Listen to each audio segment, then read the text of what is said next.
Hello नमस्कार dear student, welcome to success career. आज की इस वीडियो में आप धातु विज्ञान चैप्टर को पढ़ने वाले हैं। इससे पहले हम आप लोगों को वेल्डिंग चैप्टर कंप्लीट करवा दिया है और ये फिटर थ्योरी की फुल कोर्स बिल्कुल फ्री में आप लोगों को करवाया जा रहा है।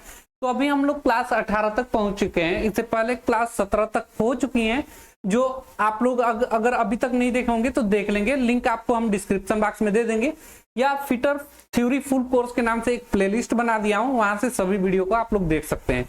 देखिए, तो हम इसके अंतर्गत, इस चैप्टर के अंतर्गत आज जो हमारा चैप्टर है वो धातु विज्ञान का है, जिसे हम लोग इंग्लिश में मेटलर्जी कहते हैं। तो मेटलर्जी एक फिटर का बहुत ही महत्वपूर्ण पार्ट है, क्योंकि जो हम लोग उपयोग करते हैं, धातु वगैरह जाप बनाते हैं या कोई भी प्रकार का वर्क करते हैं, तो हमारे दैनिक जीवन में कहीं ना कहीं हम धातु का इस्तेमाल करते हैं। इसलिए फिटर में कहीं इसका प्रयोग बहुत महत्वपूर्ण पड़ जाता है कि धातु विज्ञान चैप्टर है। अब धातु विज्ञान चैप्टर के अंतर्गत हम लोग क्या क्या पढ़ेंगे, तो बहुत ढेर सारी चीजें हैं। जैसे यहाँ पे धातु के बारे में पढ़ेंगे, अधातु के बारे में पढ़ेंगे, विभिन्न तरह की जो मिश्र धातुएं होती हैं उनके बारे में पढ़ेंगे, फिर यहाँ खनिज के बारे में पढ़ेंगे, ठीक है। और जो धातुओं के भौतिक गुण हैं, रासायनिक गुण हैं, यांत्रिक गुण हैं, जैसे यांत्रिक गुणों में बहुत सारा हो जाता है, जैसे टफनेस, धातु के अंदर टफनेस होती है, आघातवर्धनीयता होता है, डक्टिलिटी होती है, ठीक है। उसके बाद टेंसाइल उस पर लगाया जाता है, फिर उसके बाद हार्डनेस होता है, मशीनेबिलिटी होती है। ये सभी हम लोग इस चैप्टर में पढ़ने वाले हैं और एग्जाम में कहीं ना कहीं आपको इस चैप्टर से क्वेश्चन जरूर मिलेगा। तो इसको आप लोग अच्छे से पढ़िएगा, बिल्कुल ध्यान देकर। और आप लोग को इस कोर्स के अलावा यदि आप चाहते हैं कि अपनी तैयारी और बेहतर करें, तो ये कोर्स मैं जो भी करवा रहा हूं, यहाँ पे मैं हर एक इंपॉर्टेंट पॉइंट आप लोगों को मैं लिखवाऊंगा। तो एक एक पॉइंट आप लोग नोट करते चलेंगे। ये नोट आप लोग के इंपॉर्टेंट होगा जब आपका एग्जाम आएगा। तो चलिए आज की क्लास को हम लोग स्टार्ट करते हैं। और जो हम लोग का है, सबसे पहले जो चैप्टर है उसकी परिभाषा देखते हैं। सबसे पहले धातु विज्ञान होता क्या है। तो आपको पता है धातु विज्ञान के अंतर्गत हम लोग धातुओं के बारे में ही अध्ययन करेंगे। नाम ही है धातु विज्ञान, यानी कि धातु के बारे में जो विशेष ज्ञान लेंगे उसी को हम लोग धातु विज्ञान बोलते हैं। अब धातु विज्ञान के अंतर्गत है क्या ये चीज, तो जो वस्तुएं आप लोग देख रहे हैं, लोहे का या विभिन्न प्रकार की धातुएं यूज करते हैं, जैसे धातु, अधातु, मिश्र धातु, डेली के जीवन में कहीं ना कहीं हम लोगों के लिए उपयोगी है। तो वो कहीं ना कहीं से प्राप्त किया जाता होगा, उसी के बारे में हम लोग अध्ययन धातु विज्ञान के अंतर्गत करते हैं कि वो कैसे बनाया जाता है, उसकी क्वालिटी क्या होती है, यानी कि उसका रासायनिक गुण क्या होता है, उसका यांत्रिक गुण क्या होता है, उसकी भौतिक गुण क्या होती है। ये सभी हम लोग इसके अंतर्गत पढ़ेंगे। तो सबसे पहले धातु विज्ञान की परिभाषा आप लोग देख लिए कि धातुएं की विशेष ज्ञान को हम लोग धातु विज्ञान कहते हैं। अब ये धातु विज्ञान के अंतर्गत आता क्या है, तो हम लोग धातु जो भी आप लोग देख रहे हैं, ये डायरेक्टली हम लोग यूज में नहीं लाते हैं। कोई भी पदार्थ हो, डायरेक्टली आप लोहा यूज में नहीं ला लेते हैं। लोहा या मिश्र धातु सभी विद्यमान है हमारे ब्रह्मांड में, सभी चीजें विद्यमान है हमारे भूपर्पटी के अंदर, सभी चीजें हैं, लेकिन वो उपयोग लायक नहीं है। उसमें बहुत सारी अशुद्धियां हैं। खानों में अगर खदान है तो वो चट्टानों में भी जो है धातुएं पाई जाती है, तो उनको हम लोग अशुद्धियों के रूप में ले लेते हैं, फिर उन अशुद्धियों को उनमें से दूर कर देते हैं, तो हमें जो धातु प्राप्त होती है उसी को ही हम लोग क्या कहते हैं, धातु विज्ञान कहते हैं। यानी कि खदानों से प्राप्त खनिजों से जब हम लोग अशुद्धियों को दूर कर देते हैं, तो उस प्रक्रिया को हम लोग धातु विज्ञान कहते हैं। अब इसको परिभाषा के रूप में आप लोग कैसे लिखेंगे, तो आइए यहाँ पे आप लोग हेडिंग डालेंगे और नोट बनाएंगे मेरे साथ, धातु विज्ञान। धातु विज्ञान, ये आप लोग का परिभाषा, धातु विज्ञान की परिभाषा आप लोग लिख लेंगे। एक ऐसी प्रक्रिया, धातु विज्ञान क्या है, एक ऐसी प्रक्रिया है जिसमें, एक ऐसी प्रक्रिया जिसका उपयोग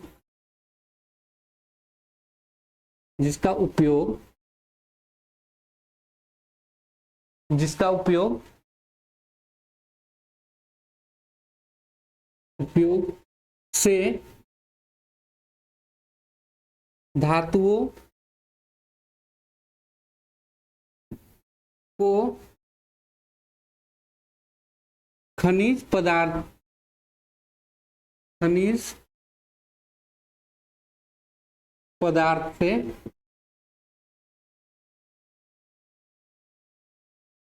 प्राप्त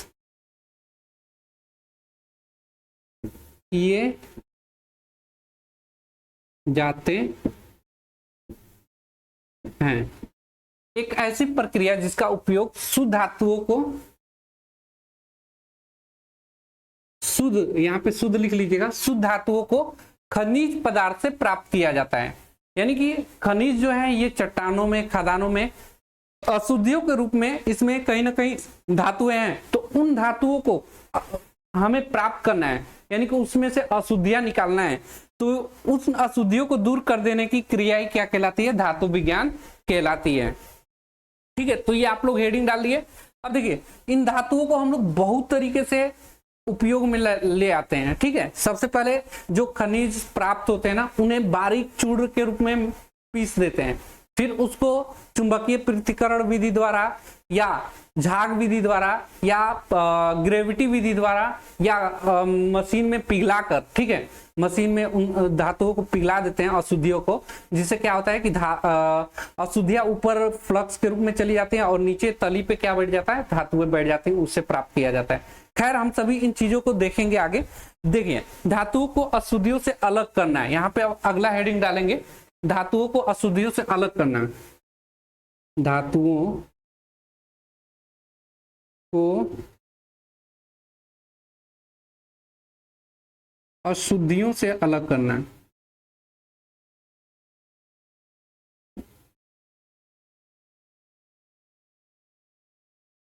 धातुओं को अशुद्धियों से अलग करना कैसे अलग करेंगे? तो देखिए, धातुओं से अशुद्धियों को अलग करने की 3 विधि हम लोग इस्तेमाल में लाते हैं।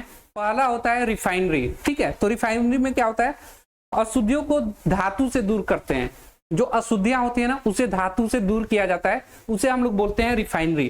तो पहला यहाँ पे लिखेंगे रिफाइनरी, रिफाइनरी विधि, रिफाइनरी। ठीक है, रिफाइनरी, इसमें क्या किया जाता है? अशुद्धियों को धातु से दूर करने को रिफाइनरी कहते हैं। जो भी अशुद्धियां हैं, जो भी खदानों से प्राप्त हुए हैं खनिज, उसमें से अशुद्धियों को दूर करते हैं। अशुद्धियों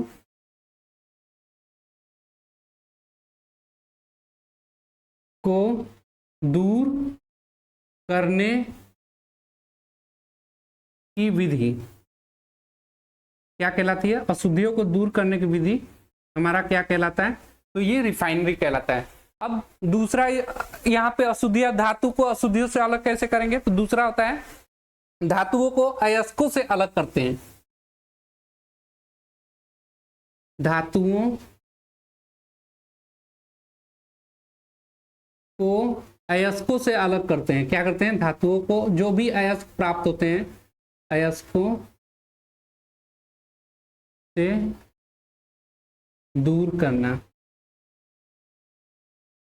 अभी हम आगे बताएंगे। यहाँ पे एक टर्म आ रहा है खनिज। ये खनिज क्या कहलाता है?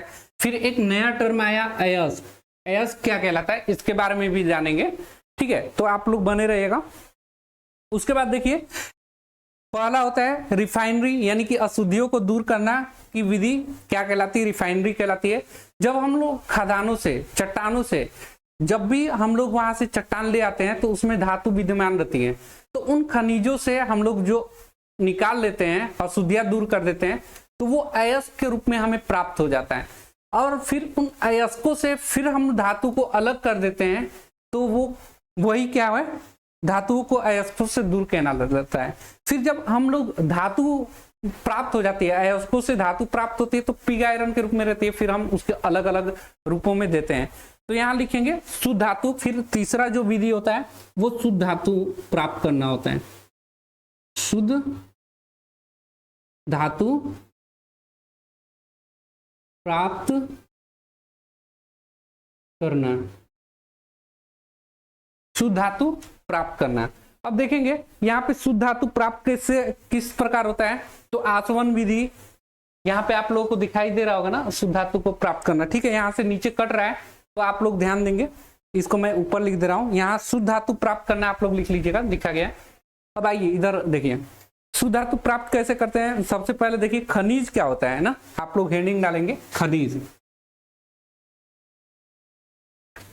ठीक है, हेडिंग डालिएगा खनिज।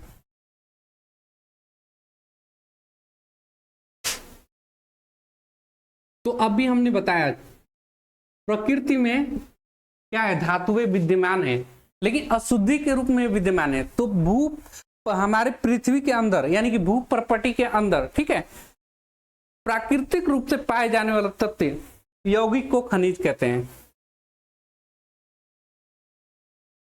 एक मिनट, आइए लिखिए खनिज।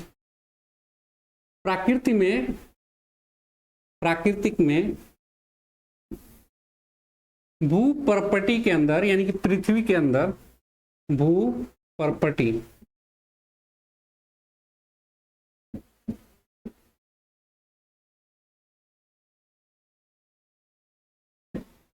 ठीक है, खनिज क्या है, प्रकृति में भू परपटी के अंदर यानी कि पृथ्वी के अंदर जो तत्व विद्यमान है, तत्व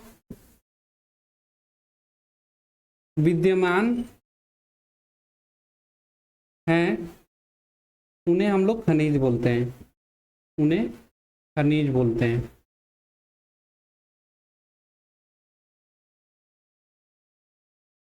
खनिज बोलते हैं,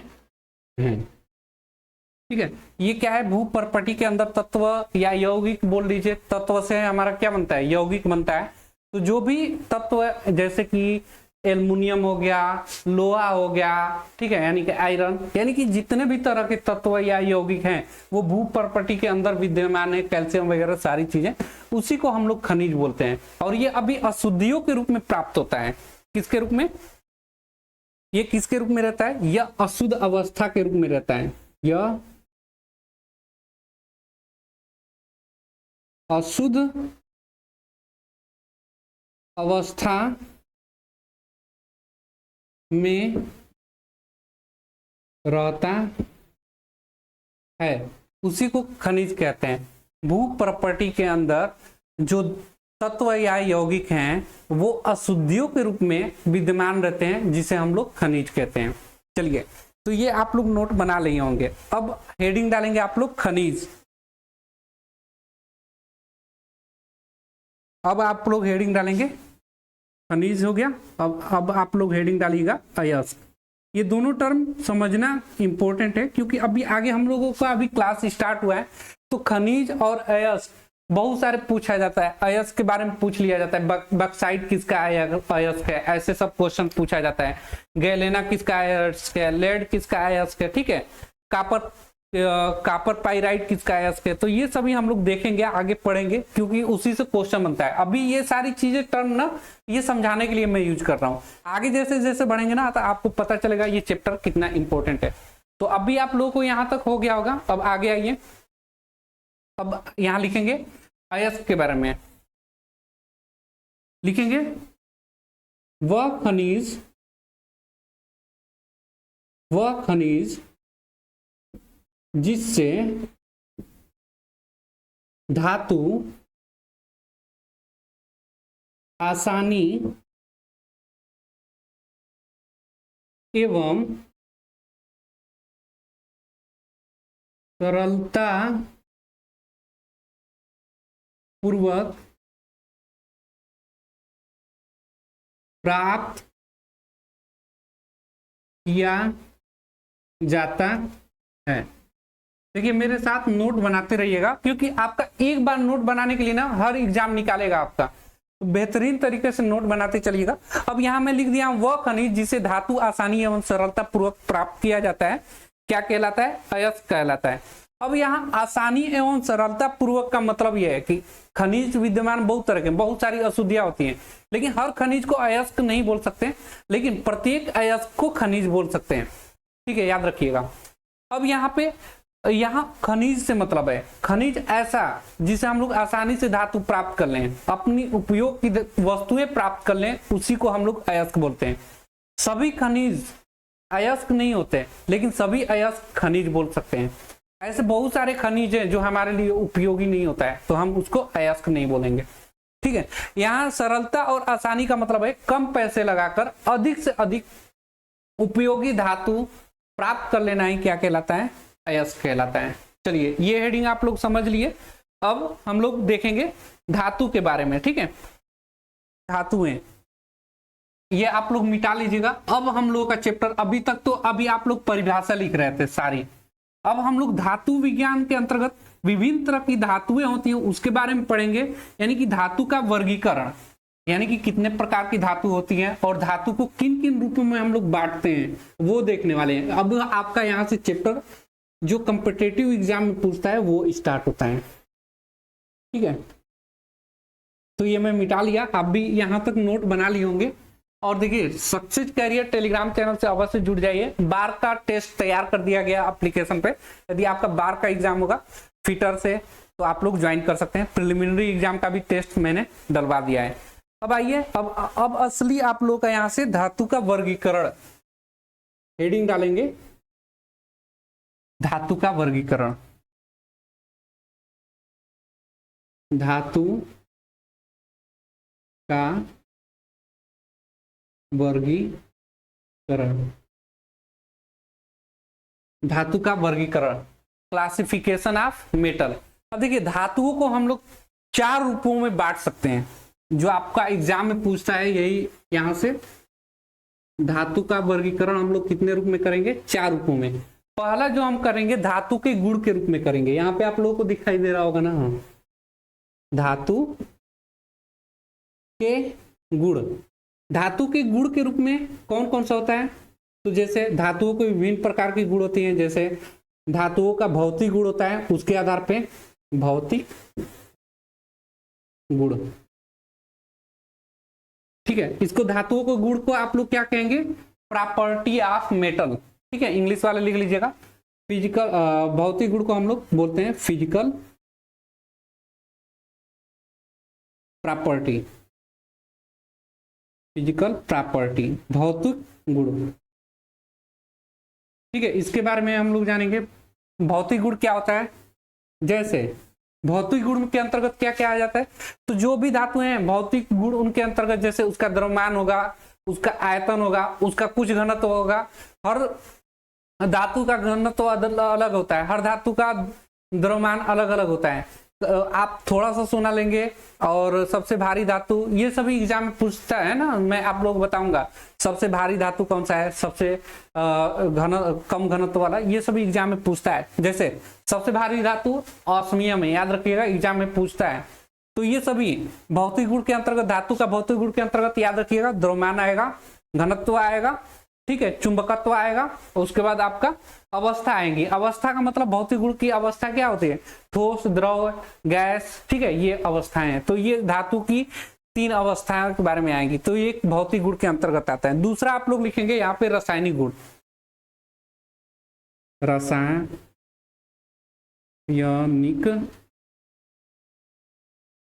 गुण। ठीक है, जैसे हम लोग आप लोग बताया था भौतिक गुण के अंतर्गत आपका ठोस है, द्रव है, गैस है, ये सभी अवस्थाएं होती है। तो गैस अवस्था में कोई भी धातु नहीं पाई जाती, सभी धातुएं ठोस अवस्था में ही पाई जाती है। याद रखिएगा, सभी धातुएं ठोस अवस्था में पाई जाती हैं। इसका एक अपवाद आप लोगों को बस याद रखना है, इसका धातु का, जो कि पारा, Hg, पारा, ये क्या है, द्रव अवस्था में पाया जाता है। बाकी मैं बोल रहा हूं, मैंने क्या बोला, ये सभी एग्जाम में पूछा हुआ क्वेश्चन है।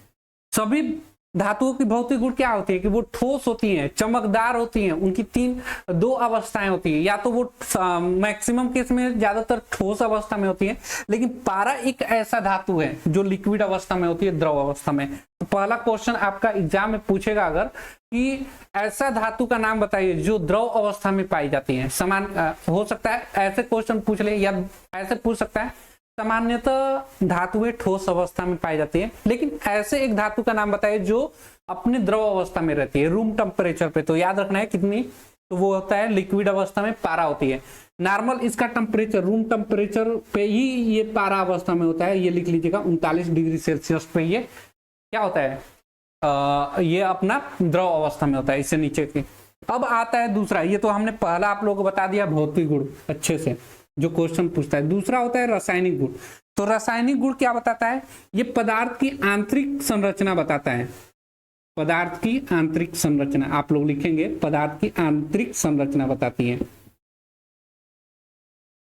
ठीक है, संरचना, आंतरिक संरचना बताता है। आप सभी को पता है कि कोई भी धातु कब कहलाएगी? जब उसके बाहरी कोश में, किसी भी तत्व के बाहरी कोश में 1, 2 या 3 इलेक्ट्रॉन त्यागने की क्षमता हो, उसी को हम लोग क्या कहते हैं? रासायनिक, सॉरी धातु कहते हैं। धातु, रासायनिक नहीं।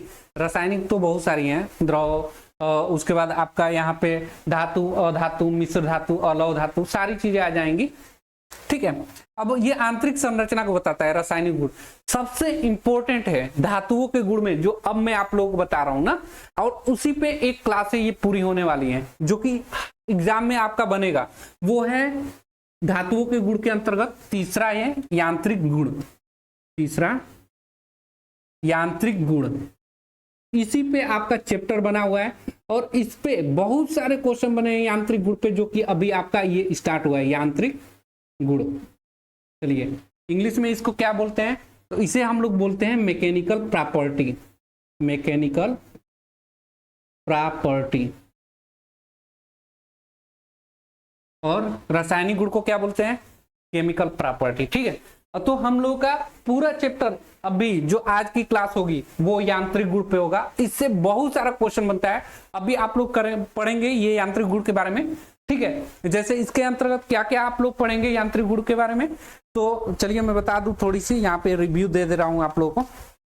जैसे यहाँ पे आप लोग पढ़ेंगे सामर्थ्यता, ठीक है, उसके बाद प्रत्यास्था, प्लास्टिक था, हार्डनेस, टफनेस, स्टिफनेस, ठीक है, उसके बाद आप लोग पढ़ेंगे इंपैक्ट रेजिस्टेंस, उसके बाद संपीड़न अवस्था क्या होती है, ये सभी हम लोग इसके अंतर्गत यांत्रिक गुण के अंतर्गत पढ़ेंगे और इसी क्लास में पढ़ेंगे। यहाँ से क्वेश्चन बनता है, अभी आप लोगों को जो भी पढ़े थे ना, यहाँ से 1-2 क्वेश्चन कभी कभी पूछता है, लेकिन सबसे ज्यादा अगर इस चैप्टर से क्वेश्चन पूछता है ना, तो वो होता है यांत्रिक गुण। ठीक है, सबसे ज्यादा जान समझ जाइए कि धातु विज्ञान में सबसे ज्यादा जो क्वेश्चन उठाता है वो यांत्रिक गुण से ही उठाता है। चलिए, तो अभी हम लोग धातुओं का वर्गीकरण पढ़ रहे थे, जिसमें हम लोग धातु के गुण के आधार पर वर्गीकरण 3 अवस्था में कर दिए थे।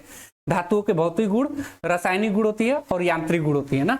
तो अब आपके से पूछा जाए धातुओं के गुण के आधार पर कितने प्रकार का होता है, तो 3 प्रकार का, भौतिक, रासायनिक और यांत्रिक। ये याद हो गया होगा। अब आइए दूसरा यहाँ पे डालेंगे, धातु को वर्गीकरण अयस्क के रूप में करते भी हैं, मतलब यहाँ पे दूसरा लिखेंगे। ये तो पहला हो गया ना इसका, ए धातु का वर्गीकरण। दूसरा यहाँ पे आप लोग लिखेंगे अयस्क के रूप में वर्गीकरण करते हैं, अयस्क। इससे भी एग्जाम में क्वेश्चन बनता है, इसको भी हम कराएंगे आप लोगों को।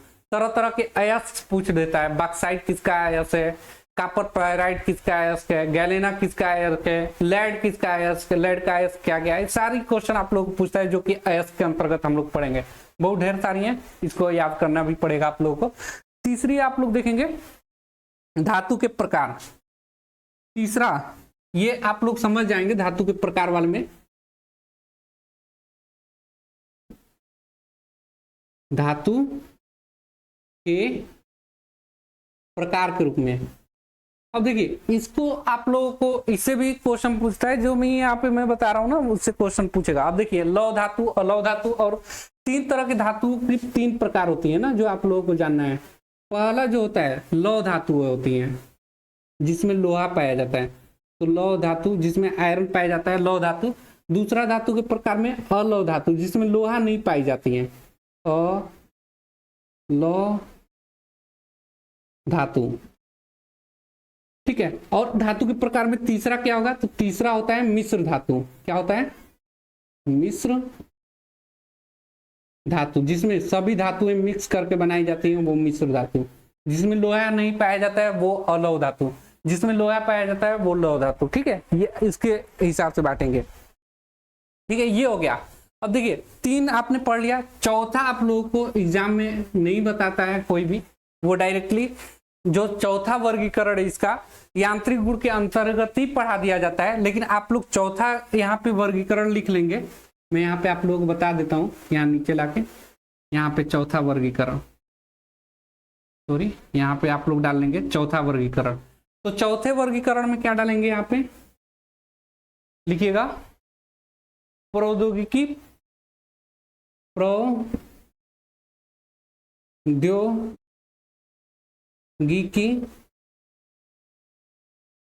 प्रॉपर्टी यानी कि गुण।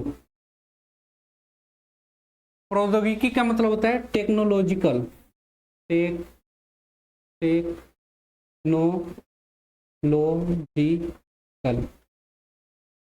प्रॉपर्टी के रूप में इसे हम लोग पढ़ते हैं, टेक्नोलॉजिकल प्रॉपर्टी, ठीक है, इसके रूप में। अब टेक्नोलॉजिकल प्रॉपर्टी यानी कि प्रौद्योगिकी गुण के अंतर्गत क्या आता है, तो जो हम लोग धातु यूज करेंगे वो मशीनिबिलिटी है कि नहीं, यानी कि मशीन पे वर्क किया जा सकता है कि नहीं, वो पढ़ेंगे, या मेलेबिलिटी के बारे में पढ़ेंगे, या उसके अन्य जो प्रौद्योगिकी गुण है यानी कि जो टेक्नोलॉजी से रिलेटेड गुण उसके अंतर्गत आता है। यानी कि जब हम लोग धातु को कटिंग करते हैं, धातु से कटिंग का क्वालिटी है कि नहीं, वो किसके अंतर्गत आता है, वो टेक्नोलॉजिकल के अंतर्गत ही आता है, ठीक है। तो ये था वर्गीकरण, धातु का वर्गीकरण। चलिए एक बार इसको देख लीजिए। धातु के गुण के आधार पे भौतिक गुण होता है, रासायनिक गुण होता है, आंतरिक गुण, रासायनिक गुण के अंतर्गत आंतरिक गुण संरचना देखा जाता है। यांत्रिक गुण के अंतर्गत हम लोग प्रत्यास्थता, इलास्टिसिटी, सामर्थ्यता, हार्डनेस, टफनेस, ये सारी चीजें देखते हैं, जो कि अभी हम लोग यही आपका जान है। अभी यहाँ पे सबसे ज्यादा इंपॉर्टेंट जो है, अभी इसके बाद हम लोगों का यही चलेगा, और सबसे ज्यादा वेरी वेरी इंपॉर्टेंट भी लगा लेंगे ना तो ये कहीं कम नहीं है, क्योंकि सबसे ज्यादा आपका एग्जाम में यहीं से क्वेश्चन उठाता है धातु विज्ञान के चैप्टर से। अब हम इसको मिटाते हैं और आगे चलते हैं हम लोग। अब आप लोग अगला हेडिंग डालेंगे यांत्रिक गुण, और मैं यहाँ पे आप लोगों को अभी तक फुल कंसंट्रेशन चाहूंगा आप लोगों को, ठीक है। आइए मैं मिटाता हूं और हेडिंग डालेंगे यांत्रिक गुण के बारे में, यही हम लोग पढ़ने वाले हैं। देखिए धातु गुण के अंतर्गत भौतिक गुण हमने बता दिया, कौन कौन सा, ठोस, द्रव और गैस अवस्था में, गैस अवस्था में तो धातुएं होती ही नहीं है, मुख्यतः ठोस अवस्था में होती है। एक अपवाद के रूप में पारा जो होता है बस वो धातु है जो कि द्रव अवस्था में होता है। रासायनिक गुण हमने बता दिया, वो पदार्थ की आंतरिक संरचना को बताता है रासायनिक गुण। यांत्रिक गुण अब हेडिंग डालेंगे, फिर हम उसके बाद चैप्टर में आएंगे अयस्क वाले पे, धातु के प्रकार पे, सभी चीजें हम लोग बारी बारी से क्लियर करते जाएंगे, ठीक है। जैसे हम ना वेल्डिंग चैप्टर आप लोगों को कंप्लीट कराया, एक भी चीजें नहीं छोड़ा है वेल्डिंग चैप्टर से। यदि आप ये क्लासेस देख लेंगे ना तो 4000 का एमसीक्यू है, वो आप लोग लगाइएगा, 4000 फीटर का देखिएगा, उसमें सारे प्रीवियस ईयर के क्वेश्चन दिए गए हैं। आप देखेंगे ना क्लास करने के बाद एक भी क्वेश्चन आप ऐसा नहीं होगा जो नहीं कर पाएंगे, ठीक है। यहाँ पे मैं ऐसे कोर्स को डिजाइन किया हूं ना कि आपको सिर्फ थ्योरी देखिए तो क्वेश्चन आप खुद लगा पाए ना, बाकी मैं आप लोग को क्वेश्चन आंसर भी कराऊंगा, ठीक है।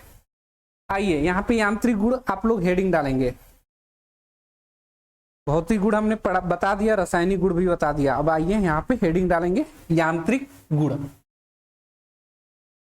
यांत्रिक गुण हेडिंग डालिएगा, यांत्रिक गुण। चलिए जिसे हम लोग क्या बोलते हैं, मैकेनिकल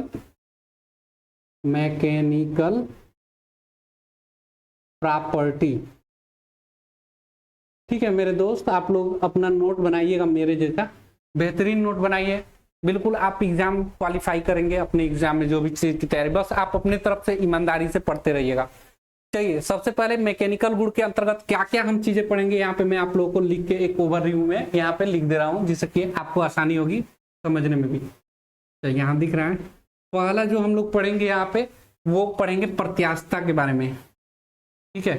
टोटल हम लोग यहाँ पे 12 क्वालिटी के बारे में पढ़ेंगे, 1 2 3 सब लिख लीजिए यहाँ पे। आइए पहला आप लोग देखेंगे प्रत्यास्थता के बारे में पढ़ेंगे, प्रत्यास्थता, ठीक है, इसके बारे में पढ़ेंगे। दूसरा हम लोग पढ़ेंगे यहाँ पे सामर्थ्यता के बारे में पढ़ेंगे, सामर्थ्यता के बारे में पढ़ेंगे, ठीक है। मैंने आप लोगों के सामने यहाँ पे लिख दिया हूँ यांत्रिक गुण यानी कि मैकेनिकल प्रॉपर्टी के बारे में, जो कि मैं पॉज करके लिख दिया था जिससे कि आप लोगों का भी समय बचे, ठीक है। इसमें हम लोग क्या क्या पढ़ेंगे, तो देखिए प्रत्यास्थता यानी इलास्टिसिटी के बारे में पढ़ेंगे। उसके बाद सामर्थ्यता यानी कि स्ट्रेंथ के बारे में पढ़ेंगे। इससे क्वेश्चन बहुत बार पूछा गया है, मैं इस पे आप लोगों को ना जितने भी प्रीवियस ईयर के क्वेश्चन आए ना मैं इसको आप लोगों को कराऊंगा, ठीक है। प्लास्टिकता, प्लास्टिसिटी किसे कहते हैं, नम्यता, फ्लेक्सिबिलिटी, भंगुरता, ब्रिटलनेस, ठीक है, तन्यता, डक्टिलिटी कहते हैं, आघातवर्धनता को मेलेबिलिटी कहते हैं, कठोरता को हार्डनेस कहते हैं, विसर्पा का क्रीप कहते हैं और टफनेस का कड़ापन कहते हैं। यहाँ पे देखिए मैंने आप लोगों को यहाँ पे हिंदी और इंग्लिश में इसलिए लिख दिया हूँ, कभी आप लोगों को एग्जाम में डायरेक्टली मेलेबिलिटी गुण किसे कहते हैं तो आपको पता रहे, ये आघातवर्धनता कोई भी लैंग्वेज पता हो तो आप बस आसानी से कर पाए, इसलिए मैं यहाँ पे लिख दिया हूँ। अब आइए एक एक को हम लोग परिभाषा के तहत करते चलेंगे और समझते चलेंगे। सबसे पहले यहाँ पे आप लोग हेडिंग डालेंगे प्रत्यास्था, यानी कि इसकी आप लोग परिभाषा लिखने वाले हैं ना। यहाँ पे मैं जो तीर पे निशान बना दूंगा यानी कि उसी की परिभाषा आप लोग लिखने वाले हैं। सबसे पहले इलास्टिसिटी क्या कहलाती है, तो पदार्थ का या किसी पदार्थ का ऐसा गुण जब हम उस पर बाह्य बल लगाते हैं, ठीक है, बाह्य बल लगाते हैं तो जैसे मान लीजिए ये ऐसे खड़ा है, इस पे हम लोग बाह्य बल लगा रहे हैं और इसको क्या हो गया, टेढ़ा हो गया, लेकिन जैसे ही बाह्य बल हटाते हैं फिर ये अपनी अवस्था में पुनः आ जाता है, उसी को हम लोग बोलते हैं इलास्टिसिटी। तो पदार्थ का ऐसा गुण आप लोग बहुत बार देखे होंगे कि कोई भी पदार्थ लेंगे ना ऐसे मोड़ेंगे तो जब तक बल लगाए हैं तब तक तो रहेगा, लेकिन जैसे ही हटा लेंगे तो फिर अपनी पुरानी वाली अवस्था में आ जाता है, उसी को हम लोग बोलते हैं प्रत्यास्था यानी कि इलास्टिसिटी। इसका आप लोग परिभाषा कैसे लिखेंगे तो लिखिएगा, पदार्थ का वह गुण, किसी पदार्थ का वह गुण आप लोग लिखेंगे जिस पर बाह्य बल लगाने पर, बाह्य बल लगाने पर विरूपण, विरूपण का मतलब होता है अपनी स्थिति को चेंज करता है ना, जैसे हम लोग बल लगाएंगे तो स्थिति को चेंज करेगा। ऐसे अभी मेरे पास ऐसे कोई भी स्टूडियो में ऐसा चीज नहीं है जो मैं आप लोग बता देता हूँ। जैसे मान लीजिए यही चीज ले लीजिए, ये जैसे ही देखिए मैं थोड़ा टेढ़ा कर रहा हूँ ना, देखिए आप लोगों को समझ में आएगा ऐसे, हाँ देखिए थोड़ा टेढ़ा कर रहा हूँ ना, टेढ़ा कर रहा हूँ, लेकिन जैसे ही हटा दूंगा ये अपनी पुरानी अवस्था में आ गया, तो इसी को हम लोग इलास्टिसिटी करेंगे। ये वोडा सॉरी एयरटेल का पड़ा हुआ है, मैं इसी से समझा दिया हूँ। ऐसी मतलब धातुएं होती हैं जो जिसपे बल लगाने पे वो टेढ़ी मेढ़ी तो होंगी, लेकिन जैसे ही हटा लेंगे अपनी पुरानी अवस्था में आ जाएंगे, उसी को आप लोग को लिखना है। पदार्थ का वह गुण जिसपे बाह्य बल लगाने पर विरूपण तथा बाह्य बल हटते ही, बाह्य बल हटते ही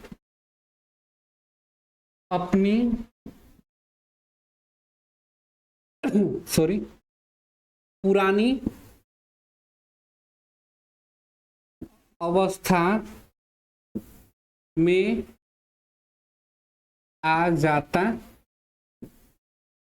है, प्रत्यास्थता कहलाता है। प्रत्यास्थता क्या कहलाता है, पदार्थ का वह गुण जिस पर बाह्य बल लगाने पर उसमें विरूपण आप लोगों को दिखाई देगा, यानी दिखेगा बदलाव हुआ है, लेकिन जब तक बल लगेगा, बल लगा रहेगा तभी तक, लेकिन जैसे ही हटा लेंगे तो वो अपनी पुरानी अवस्था में आ जाता है, उसी को हम लोग बोलते हैं विरूपण, यानी कि बाह्य बल हटते ही अपनी पुरानी अवस्था में आ जाता है। ठीक है, अब दूसरा वो क्या कहलाता है, पुरानी अवस्था में आ जाना ही। एक सिंपल लैंग्वेज में याद रखिएगा, इलास्टिसिटी क्या कहलाता है कि जब भी हम लोग किसी पदार्थ पे बाह्य बल लगाए हैं, बल हटाते ही अपनी पुरानी अवस्था में आ जाना ही क्या कहलाता है, इलास्टिसिटी कहलाता है। मैं इतनी बार आप लोगों को बता दिया ना कि आपको याद हो जाएगा क्लास में। ठीक है, बस आप लोग नोट बनाइए, एग्जाम टाइम में आप लोगों को बस दोहरा देना है।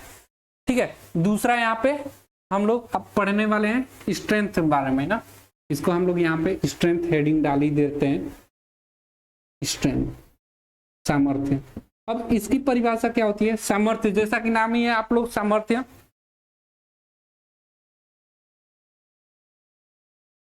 अब देखिए सामर्थ्य क्या कहलाता है, ये ऐसा पदार्थ का ऐसा क्वालिटी जिसमें हम लोग बल लगाएंगे ना तो इसमें विरूपण नहीं होने देगा, यानी कि अभी हमने बताया ऊपर वाले में क्या वो विरूपण हो जाता है, यानी कि बल लगाएंगे वो हो जाएगा, लेकिन जैसे ही बल हटाएंगे पुरानी अवस्था में आ जाता है।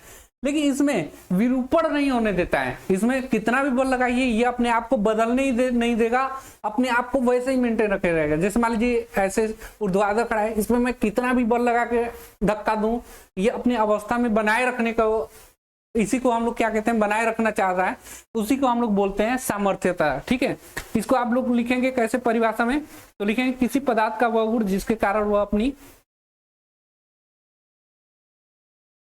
किसी पदार्थ का वह गुण, किसी पदार्थ का वह गुण जो जिस पर बाह्य बल लगाने पर, बाह्य बल लगाने पर, बाह्य बल लगाने पर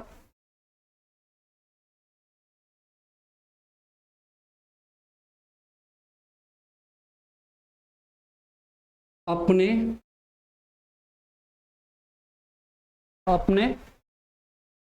अवस्था में, आकृति एवं अवस्था में, आकृति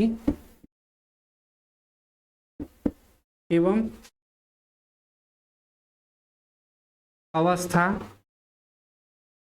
को बनाए रखता है। इसमें कितना भी बल लगाइए वो अपनी अवस्था को बनाए रखना चाह रहा है। ठीक है, उसी को हम लोग क्या कहते हैं, स्ट्रेंथ यानी कि सामर्थ्यता कहते हैं। ठीक है, इसको आप लोग अच्छे से याद रख लीजिएगा। अब अगला हेडिंग डालेंगे आप लोग। देखिए मैंने दो चीजें आप लोगों को कंप्लीट करा दी, इस ये भी मैंने बता दिया सामर्थ्यता। अब आप लोग हेडिंग डालेंगे ये प्लास्टिकता यानी कि प्लास्टिसिटी। ठीक है, हेडिंग डालिएगा प्लास्टिकता, यहाँ पे मैं लिख दे रहा हूं। अब हेडिंग डालेंगे प्लास्टिसिटी।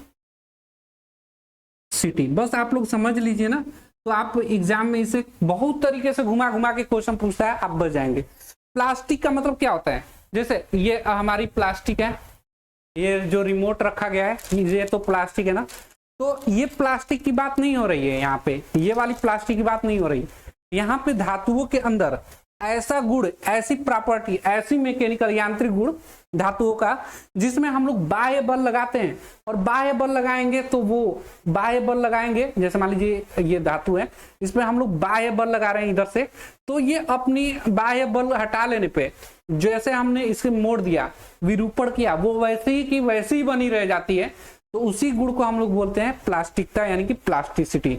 एक बार और सुनिए, किसी धातु का वह यांत्रिक गुण जिसमें बाह्य बल लगाने पर वो परमानेंट यानी अस्थायी रूप से अपनी अवस्था को बदल लेता है, अपनी स्थिति को बदल लेता है, अपनी आकृति को बनाए रखता है, उसी को हम लोग प्लास्टिसिटी कहते हैं। तो अब इसे आप लोग परिभाषा के रूप में कैसे लिखेंगे,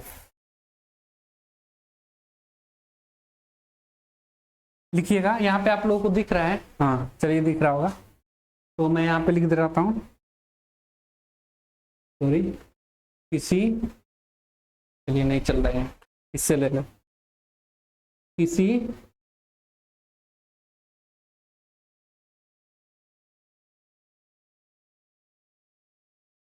पदार्थ का वह गुण, क्या आप लोगों को दिखाई दे रहा होगा ना, यहाँ लिख रहा है किसी पदार्थ का वह गुण जिस पर बाह्य बल लगाने पर उसमें अस्थाई विरूपण आ जाता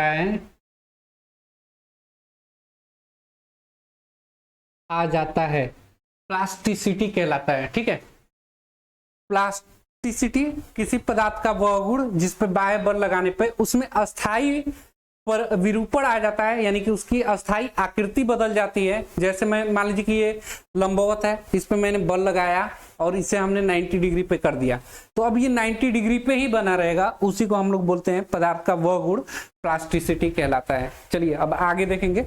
अब आपने प्लास्टिसिटी भी पढ़ लिया, अब अगला हेडिंग नम्यता डालेंगे। तो मैं मिटा दे रहा हूं, मेरे पास जगह नहीं बचा हुआ है, यहां से मैं मिटा दे रहा हूं ना।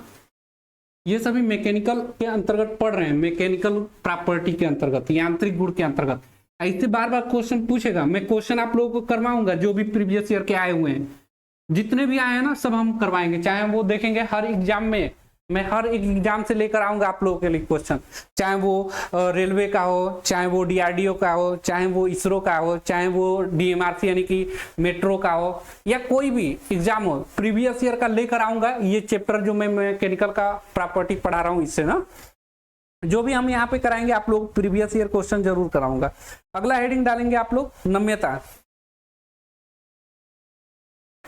नम्यता किधर है, ये वाला, यहाँ पे मैं बस बना दे रहा हूँ ये हेडिंग, या चलिए लिख ही दे रहा हूँ।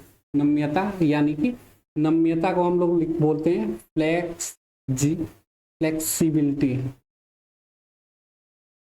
यानी कि इसका मतलब ही होता है लचीला, सॉरी नम्यता, नम्यता। अब देखिए, किसी पदार्थ का वह गुण जिसके अंतर्गत लचीलापन हो, ठीक है, यानी कि क्या हो, चाप की तरह उसे झुकाया जा सकता है, उसी को हम लोग बोलते हैं फ्लेक्सिबिलिटी।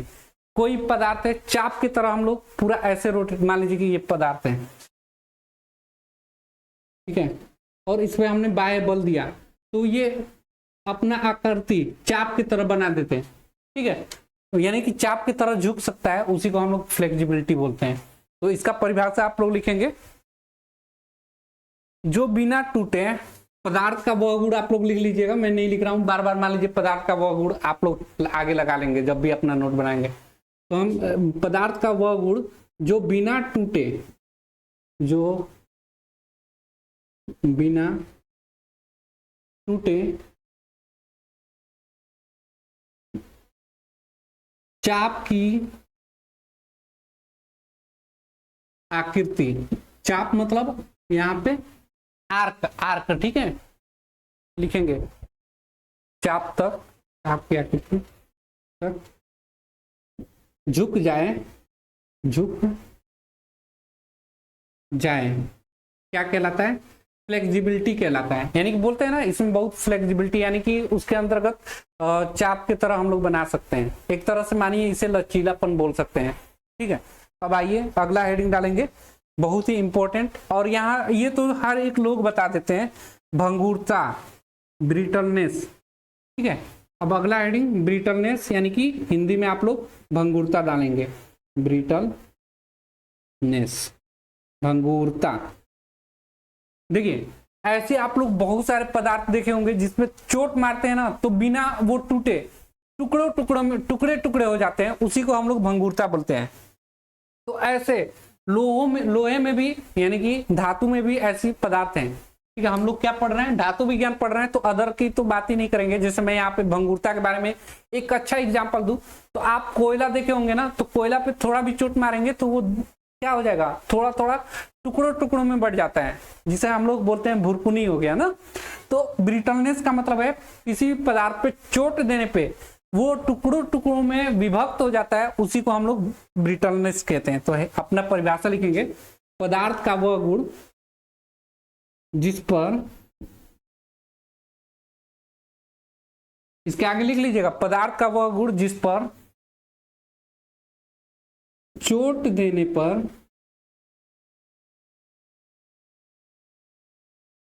टुकड़े टुकड़े में विभक्त हो जाए, क्या कहलाता है, ब्रिटलनेस, यानी कि भंगुरता कहलाता है, भंगुरता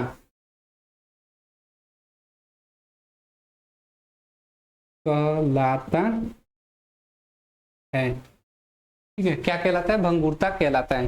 चलिए, तो इतना आप लोग नोट बना लिए, ब्रिटलनेस यानी कि भंगुरता। अब आगे देखते हैं, आगे मैं मिटा दूं, नहीं लिख पाऊंगा वहां पे। चलिए, अब भंगुरता के बाद क्या आता है? तन्यता। देखिए, तन्यता और आघातवर्धनीयता दोनों में अंतर है, लेकिन आप लोग एग्जाम में यहाँ पे गलती होती है, इसलिए इसे थोड़ा सा समझ लेंगे तो आप एग्जाम में 1 नंबर से बच जाएंगे, जो कि आप लोगों को पॉइंट में भी कम होता है ना, तो सिलेक्शन नहीं मिल पाता है। तो यहाँ पे गौर से एक बार समझ लेंगे तो हो सकता है आपके एग्जाम में इसके वजह से गलती ना हो। तो यहाँ पे पहला हेडिंग डालेंगे तन्यता और आघातवर्धनीयता, दोनों को मैं साथ में इसलिए रखा हूं कि आप लोग समझ पाए। तो सबसे पहले ऊपर हेडिंग डालेंगे यहाँ पे तन्यता। ठीक है, मेरा ब्लैक कलर का जो पेन है वो आप लोगों को समझ में नहीं आ रहा होगा, तो मैं यहाँ पे दूसरा ले रहा हूँ। तन्यता हेडिंग डालेंगे। तन्यता को क्या बोलते हैं? Ductility, DUC, ductility. ठीक है, अब हेडिंग देखिए, तन्यता का मतलब होता है पदार्थ का वह गुण जिसे हम लोग खींच कर तार में बदल सकें। जैसे ये पदार्थ है और इसे खींचे, तो खींचकर अगर इसे तार में बदलने की इसके अंदर गुण है, तो उस पदार्थ को हम लोग बोलते हैं तन्यता, यानी कि डक्टिलिटी है उसके अंतर्गत।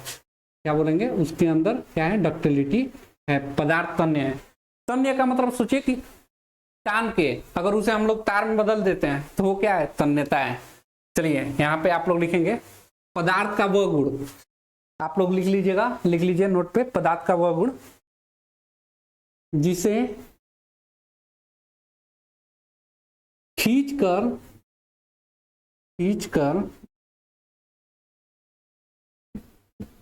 तार में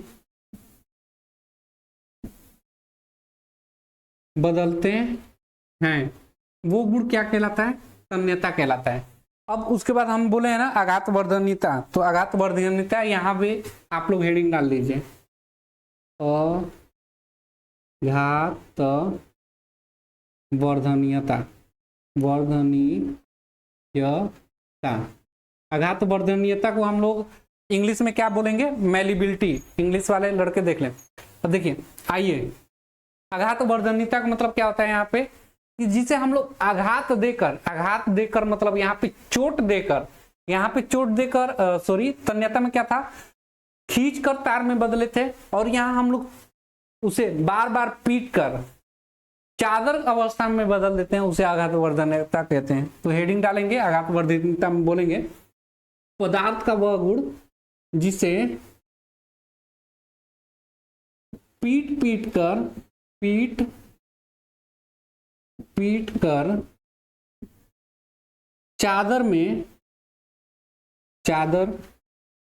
में बदलते हैं।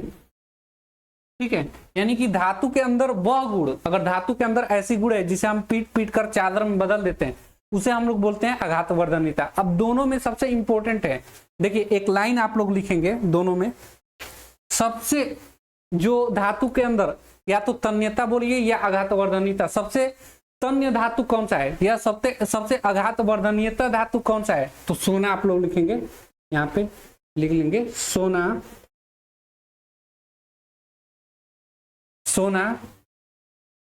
सबसे तन्य या आघातवर्धनीय धातु है, आघातवर्धनीय धातु है। यानी कि इसका मतलब क्या हुआ? जो सोना है ना, उसे हम सबसे ज्यादा तान कर, जैसे अगर आप एक मिलीग्राम सोना ले लेते हैं और 1 मिलीग्राम कोई अन्य धातु ले लेते हैं जैसे तांबा, कॉपर, तो आप देखेंगे 1 मिलीग्राम में जो जितना लंबा हम लोग सोने का तार बना सकते हैं ना, उतना लंबा हम लोग तांबे या कॉपर वाले से नहीं बना पाएंगे। यानी कि सबसे ज्यादा सोना क्या है? तन्य धातु है, यानी कि सबसे ज्यादा उतने ही मात्रा में हम इसको बहुत ज्यादा तार बना सकते हैं, जबकि अन्य धातु इससे कम होता है। तो याद रखिएगा, सोना सबसे तन्य और आघातवर्धनीय धातु है। ये हो गया। चलिए अब आगे देखेंगे, भंगुरता हो गया, तन्यता हो गया, आघातवर्धनीयता हो गया। अब कुछ रह गया है आप लोगों को, देखिए क्या हो गया? प्रत्यास्थता, ठीक है, प्लास्टिकता, भंगुरता, तन्यता। अब है कठोरता, ठीक है, हार्डनेस वाला। तो यहाँ हेडिंग डालेंगे कठोरता। हेडिंग डालिएगा कठोरता।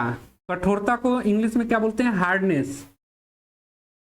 ठीक है, हार्डनेस बोलते हैं ना, ये धातु हार्ड है। हार्ड होने का मतलब क्या है यहाँ पे? ठीक है, हार्ड होने का मतलब आप लोग देख बताएंगे। चलिए, दिखाई दे रहा होगा ना? हाँ, कठोरता का मतलब होता है, कोई चीज कठोर होने का मतलब होता है उसमें हम लोग घिसावट कम कर पाएंगे। उसे काटेंगे तो कटेगा नहीं, बोलेंगे बहुत हार्ड है। खुरचेंगे तो खुरचाएगा नहीं। ठीक है, तो वही क्या है? हार्ड धातु, यानी कि कठोर धातु कहलाता है। अब इसकी परिभाषा कैसे लिखेंगे? तो लिखेंगे किसी पदार्थ का वह गुण जिसे घिसने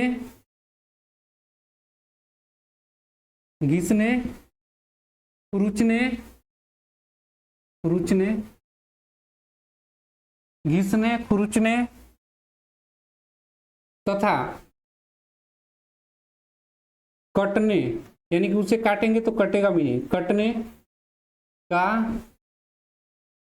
कटने का विरोध करें, क्या कहलाता है? कठोरता कहलाता है ना? क्या कहलाता है? कठोरता कहलाता है। चलिए, तो पदार्थ का वह गुण जो धातु के अंदर घिसने, खुरचने तथा कटने का विरोध करे, यानी कि कोई कठोर धातु है तो आप काटेंगे तो कटेगा नहीं, उसे खुरचेंगे तो खुरचाएगा नहीं, घिसेंगे तो घिसाएगा नहीं। ठीक है, इसका विरोध करता है, वो क्या कहलाता है? कठोरता कहलाता है। ठीक है, कठोरता आप लोग। और सबसे इंपॉर्टेंट यहाँ पे एक टर्म लिखेंगे, अगर धातु के अंदर कठोरता है तो ही वो दूसरे धातु को काटता है। तो कठोरता के गुण के कारण ये क्या करता है? अन्य धातु को काटता है। यहाँ पे आप लोग कैसे लिखेंगे? धातु में काटने की जो क्षमता होती है, काटने की क्षमता इसी गुण में होता है। यानी कि कोई वस्तु, जैसे आप लोग कटिंग टूल के बारे में जानते ही होंगे, एक कटिंग टूल दूसरे कटिंग टूल को काटता है, एक कटिंग टूल क्या करता है? दूसरे धातु को काटता है। तो उसके अंदर काटने के गुण किस कारण आया? कठोरता के कारण ही आया है। ठीक है, तो ये याद रखिएगा, इंपॉर्टेंट है, एग्जाम में पूछता है कि धातु के अंदर वो कौन सा गुण है जिसके अंतर्गत उसे काटने की क्षमता प्रदान करता है, तो वो है हार्डनेस। एग्जाम में पूछा है, मैं प्रीवियस ईयर का क्वेश्चन कराऊंगा तो आपको पता चलेगा कितना इंपॉर्टेंट है। यहाँ पे आप लोग बस ये थ्योरी नोट बना लीजिएगा, क्वेश्चन आप लोग खुद ब खुद करेंगे। ठीक है, हो जाएगा, मैं लाऊंगा क्वेश्चन, मैं करवाऊंगा, आपको दिखाऊंगा भी। चलिए, ये हो गया। अब अगला हेडिंग डालेंगे, इसको मिटा लीजिएगा, ये हो गया ना कठोरता। अब बचा हुआ विसर्पण और टफनेस। इसके अलावा भी अभी 2 हैं, वो यहाँ पे जगह नहीं था इसलिए नहीं लिखा था। अभी 2, ये 10 है ना, टोटल 12 प्रॉपर्टी हम आपको यहाँ पे बताएंगे, जो कि आपको अन्य किताब में खोजेंगे ना तो 12 प्रॉपर्टी एक साथ नहीं मिलेगा। कभी कोई किताब में मिस किया रहता है तो कभी कोई किताब में छोड़ा रहता है। तो यहाँ आप लोग 12 का 12 नोट बना लीजिएंगे ना, जो कि आप लोगों के इंपॉर्टेंट है। चलिए, कठोरता हो गया। विसर्पण, यहाँ पे हेडिंग डालेंगे विसर्पण।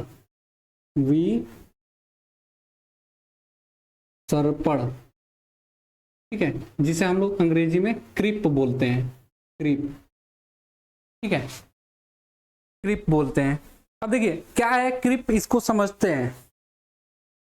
मान लीजिए कोई यहाँ पे पदार्थ है, ये पदार्थ है, अगर आप इसमें मतलब इसे पकड़कर खींचेंगे, पकड़ के खींचेंगे तो ये इसकी अवस्था बदलकर कैसा हो जाएगा? कुछ इस प्रकार हो जाएगा। देखिएगा, अगर हम नीचे की तरफ खींच रहे हैं, कुछ भारी चीज लटका दिए हैं यहाँ पे, मान लीजिए कि 100 किलो का कोई वजन ही लटका दिए, तो ये तो नीचे की तरफ इसको खींचेगा ना। यहाँ से जब नीचे की तरफ खींचेगा तो इसकी आकृति हल्का हल्का हल्का हल्का चेंज होते होते होते होते होते होते धीरे धीरे, बिल्कुल स्लो प्रोसेस है। ये अचानक लोहे का है तो अचानक ये खिंचाव नहीं आएगा, ये खींचने का विरोध करेगा। ठीक है, खींचने का विरोध करेगा, तो खींचने के विरोध करते करते धीरे धीरे ये स्लो प्रोसेस होती है और लंबे समय के बाद इसकी अवस्था में थोड़ी चेंजिंग आ जाती है। उसी को हम लोग क्रिप बोलते हैं। उसी को हम लोग क्या बोलते हैं? क्रिप बोलते हैं। इसको दूसरे में, ये तो एक हो गया, इसी प्रोसेस को हम लोग क्या बोलते हैं? क्रिप बोलते हैं। दूसरा मेथड देखिए, अगर मान लीजिए ये पदार्थ है, कुछ इस प्रकार है, इसमें मान लीजिए कि 100 किलो का वजन अगर हम रख दिए ऊपर, तो अब ये दबाव नीचे की तरफ डालेगा, डालेगा ना, ये पूरा दबाव 100 किलो नीचे की तरफ डालेगा, तो इसकी अवस्था बदल कर कैसा हो जाएगा, कुछ इस प्रकार हो जाएगा। जब नीचे की तरफ दबाव डालेगा और ये वाला क्या है, ये वाला बिल्कुल फिक्स है, तो ये कुछ इस प्रकार आकृति बना लेगा, थोड़ा सा ये ऐसे मतलब इस प्रकार थोड़ा सा बाहर की तरफ। तो यहाँ भी ये धीरे धीरे प्रोसेस होगा, अचानक दबाव डालेंगे नहीं होगा ना, क्योंकि ये क्या है, धातुएं हैं और धातुएं विरोध करती हैं ना। तो ये परिवर्तन ही क्या कहलाता है, क्रिप। अब परिभाषा के रूप में कैसे लिखेंगे, तो वो यहाँ पे लिखेंगे, चलिए यहाँ पे लिख लीजिए, मैं यहाँ पे लिख दे रहा हूँ। किसी पदार्थ का वह गुण जिसमें प्रतिबल के कारण मतलब बल का विपरीत वर्क करता है, प्रतिबल के कारण मंद अवस्था में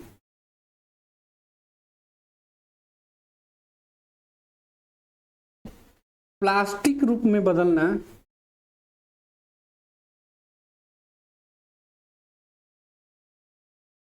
प्लास्टिक रूप में बदलना है, यानी कि विरूपण होना है उसके अंदर का,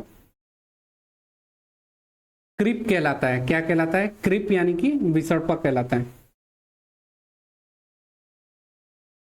प्रतिबल के कारण। अब देखिए यहाँ पे आप सोचेंगे प्लास्टिक, अभी मैं दिखाऊं ना, जो प्लास्टिक में बात कर रहा हूं वो प्लास्टिक नहीं, धातु के अंदर ऐसा गुण जिसपे बाह्य बल लगाने पर वो जिस अवस्था में विरूपण हो जाता है, यानी कि उसकी आकृति बदल जाती है और वो पुनः अपनी अवस्था में नहीं लौटता है, उसी को हम लोग प्लास्टिक कहते हैं ना। तो यहाँ देखिए, यहाँ पे ये कोई धातु की पदार्थ है, इसमें हमने वजन दिया, तो इसमें बहुत स्लो, यानी कि बहुत धीरे धीरे धीरे कुछ साल बाद इसमें थोड़ी बहुत खिंचाव पड़ते पड़ते एक आप थोड़ा उसमें बदलाव दिखेगा और वो परमानेंट रहेगा, यानी कि अब उसकी आकृति परमानेंट वैसा बना है, छोड़ेंगे बाहर हटाएंगे तो पहले जैसा नहीं आएगा, वो बहुत स्लो प्रोसेस होता है, उसी को हम लोग बोलते हैं क्रिप। प्रतिबल के कारण मंद अवस्था में, बहुत धीरे धीरे अवस्था में प्लास्टिक रूप में बदलना है, प्लास्टिक रूप में बदलना यानी कि प्लास्टिक के रूप में विरूपण होना, उसकी आकृति में बदलना क्या कहलाता है, क्रिप कहलाता है। ठीक है, अब क्रिप आप लोग समझ लिए होंगे अच्छे से, बहुत ये एग्जाम दृष्टि से इंपॉर्टेंट भी है, क्योंकि कभी कभी क्रिप आ जाता है। मैं बोल रहा हूं ना, यहाँ पे हम टोटल यांत्रिक गुण आप लोगों को टोटल 12 गुण बताने वाले हैं, यहाँ पे 10 लिखा हुआ है लेकिन मैं 12 बताने वाला हूँ। अब मैं किताब कोई भी उठा के देख लीजिएगा, ये 12 आपको एक किसी भी बुक में नहीं मिलने वाला है, मैं कई बुक से मिलाकर ये नोट बनाया हूं, और विश्वास मानिए, आप अपनी नोट बनाइए, आप देखेंगे बहुत बेहतरीन आप लोग का नोट बनेगा, तैयारी बहुत बेहतरीन कर पाएंगे आप लोग, बस एक विश्वास के साथ बस आप लोग जुड़ जाइए और क्लास को कंप्लीट करिए। अभी मैं बोल रहा हूँ ना, क्लास 18 क्लास 17 तक नहीं देखेंगे तो जरूर देखिएगा। चलिए, क्रिप हो गया, सॉरी। अब आइए आगे देखते हैं। क्रिप के बाद यहाँ पे डालेंगे, ये कौन सा है, क्रिप कितने नंबर है, 9th नंबर का है, तो ये 9th नंबर वाला हो गया। अब 10th नंबर आप लोग हेडिंग डालेंगे यहाँ पे, टफनेस। क्या है टफनेस, कड़ापन। यहाँ पे 10वां हेडिंग डालेंगे, टफनेस, TOUGHNESS, टफनेस, जिसे हम लोग हिंदी में क्या बोलते हैं, कड़ापन। कड़ापन, कड़ापन बोलते हैं, या इसी को हम लोग चिमड़पन भी बोलते हैं, चिमड़पन। टफनेस, ग्रिप, टफनेस बोलिए या चिमड़पन बोलिए या कड़ापन बोलिए।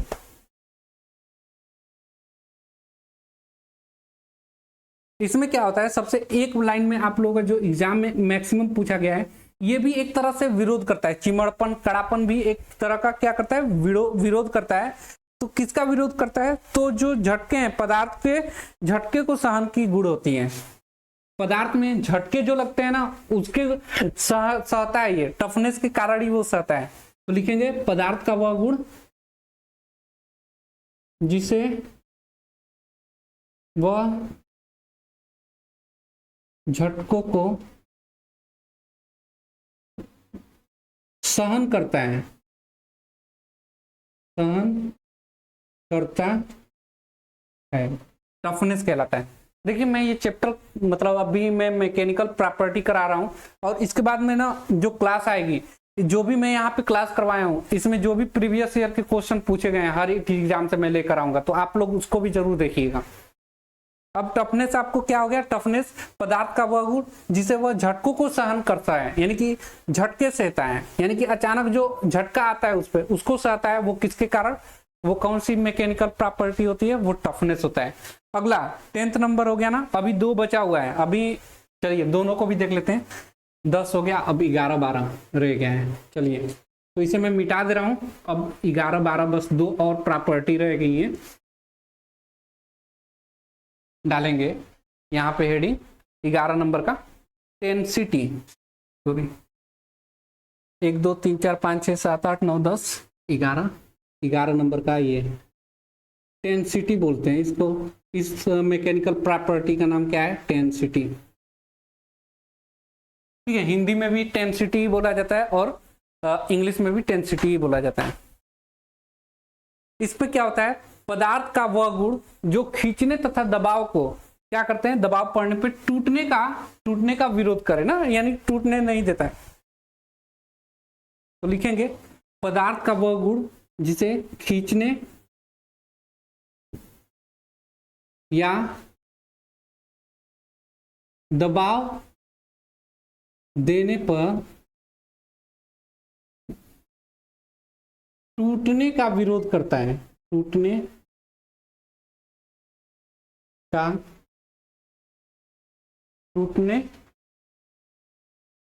दबाव देने पर टूटने नहीं देता है। यहाँ पे टूटने का नहीं देता है। किसको? पदार्थ को। यानी कि हम कितना भी खींच लें और उस पर कितना भी दबाव डाल लें, पदार्थ पे कितना भी खींच लें, कितना भी दबाव डाल लें, उसमें विरूपण नहीं होने देता है, यानी कि टूटने नहीं देता है, बिल्कुल अपने से अलग नहीं होने देता है। उसी को हम लोग बोलते हैं टेंसिटी। चलिए अब आगे देख लेंगे। टेंसिटी हो गया, टफनेस हो गया, टेंसिटी टफनेस।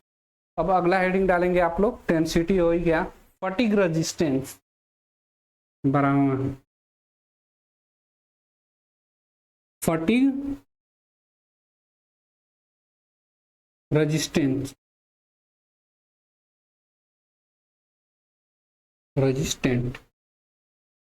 Fatigue resistance. इसमें क्या होता है? देखिए ऊपर वाले में खींचने व दबाव देने पर टूटने नहीं देता था। नीचे फटीग रेजिस्टेंट का मतलब होता है अचानक इस पे झटका आएगा या अचानक कोई लोड आएगा तो ये टूटने नहीं देता है। तो लिखेंगे पदार्थ का वह गुण जिसमें दबाव व झटके लगने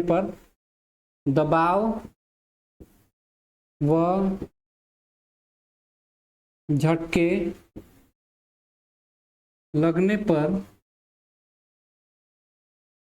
अचानक नहीं टूटने देता है। अचानक नहीं टूटने देता है। यानी कि दबाव या झटका किसी पदार्थ पे पड़ता है और वो अचानक टूटने वाला होता है, तो किस क्वालिटी के कारण? फटीग रेजिस्टेंट के कारण वो उस पदार्थ को अचानक टूटने नहीं देता है, तो उस गुण को हम लोग फटीग रेजिस्टेंट बोलते हैं। ठीक है, तो ये 12 प्रॉपर्टी जो था, जो यांत्रिक गुण से था, मैकेनिकल प्रॉपर्टी से था, और इससे बार बार एग्जाम में क्वेश्चन पूछा जाता है। इसके बाद जो मैं अगली क्लास लाऊंगा ना, इस जितना भी अभी तक मैं क्लास कराया हूँ अभी तक इसमें धातु विज्ञान में, इसमें हम क्या करेंगे? इसी पे प्रीवियस ईयर के जो क्वेश्चन है वो सभी को हम लाएंगे और करवाएंगे भी। आपको पता चलेगा क्लास अगर जो कैंडिडेट किए होंगे, तो मैं बोल रहा हूँ 100 में 100 वो क्वेश्चन कर पाएंगे। जो लोग क्लास नहीं किए रहेंगे वो बहुत ज्यादा कंफ्यूजन रहेगा। ठीक है, तो वो क्लास आप लोग जरूर देखिएगा। आइए, हो गया ना ये 12 तक। चलिए तो यहीं पे हम क्लास को एंड करेंगे। रुकिए, एक और प्रॉपर्टी मुझे याद आ रहा है, वो भी मैं लिखवा दे रहा हूँ। देखिए 12 में बोल रहा था ना, 13वीं प्रॉपर्टी आप लोग लिख लीजिए। अब 13वीं प्रॉपर्टी एक याद आया है तो आप लोग नोट करेंगे। इम्पैक्ट रेजिस्टेंट होता है एक, इम्पैक्ट रेजिस्टेंट, हेडिंग डालेंगे इम्पैक्ट। ये भी एक क्वालिटी है, इम्पैक्ट रेजिस्टेंट, इम्पैक्ट रेजिस्टेंट। ठीक है, ये 13वीं भी एक लिख लीजिए। एक अचानक मुझे याद आ गया तो मैं आप लोगों को लिखवा दे रहा हूं यहाँ पे। देखिए इम्पैक्ट का मतलब होता है चोट लगना है। इम्पैक्ट का मतलब ऊपर वाले में क्या था, दबाव और झटके लगने पर अचानक टूटने नहीं देता था। अब इम्पैक्ट का मतलब होता है जैसे एक हथौड़ा है, आप लेकर जमीन पे मारिए तो जो आप झटके महसूस करेंगे ना हाथ के अंदर, वो इम्पैक्ट कहलाता है। यानी कि अचानक टकराव के कारण, जैसे दो गाड़ियां लड़ती हैं तो वो इम्पैक्ट लोड कहलाता है। वहां पे जो बल लगेगा ना वो इम्पैक्ट होता है। तो वही इम्पैक्ट रेजिस्टेंट एक क्वालिटी है जो मैकेनिकल प्रॉपर्टी के अंतर्गत आता है। इसमें क्या होता है, अचानक चोट लगने पर पदार्थ का वह गुण जिसमें अचानक चोट लगने पर टूटने नहीं देता। किसको, पदार्थ को टूटने नहीं देता।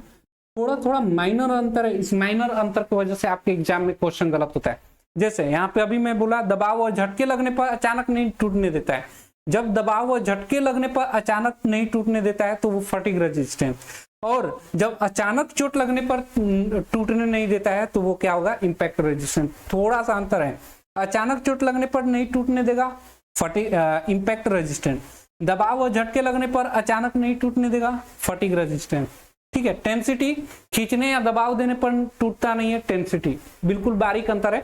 और इससे थोड़ा कम क्वेश्चन बनता है, कभी कभी क्वेश्चन पूछा गया है जो कि मैं लाऊंगा, कभी पूछ देता है, इसलिए मैं यहाँ पे सभी चीजें कवर करवा दिया ना यांत्रिक गुण से रिलेटेड। अब आगे की क्लास में हम इससे आगे जो हम आप लोगों को धातु के प्रकार के बारे में बताया था, जैसे कि लौह धातुएं, अलौह धातुएं, ठीक है, मिश्र धातुएं, उनकी पूरी डिटेल हम लोग पढ़ेंगे। लेकिन इसके बाद मैं आप लोगों को क्वेश्चन लाऊंगा, फिर लौह अलौह धातुएं पढ़ेंगे, मिश्र धातु पढ़ेंगे, उसका मैं प्रीवियस ईयर का क्वेश्चन लाऊंगा। उसके बाद हम लोग जो भी अयस्क इंपॉर्टेंट अयस्क है उनके बारे में मैं बता दूंगा, फिर उसके बाद प्रीवियस ईयर क्वेश्चन लाऊंगा, जिससे कि आपको पूरा बेसिक से कंसेप्ट क्लियर है कि आप कोई भी एग्जाम निकालने के आपके अंदर क्वालिटी आ जाए। ठीक है दोस्त मेरे, तो मैं यहीं पे अब आप लोगों से जुदा चाहूंगा। मिलेंगे नेक्स्ट क्लास में, तब तक के लिए बाय, जय हिंद। अपना पढ़ाई पे ध्यान रखिए।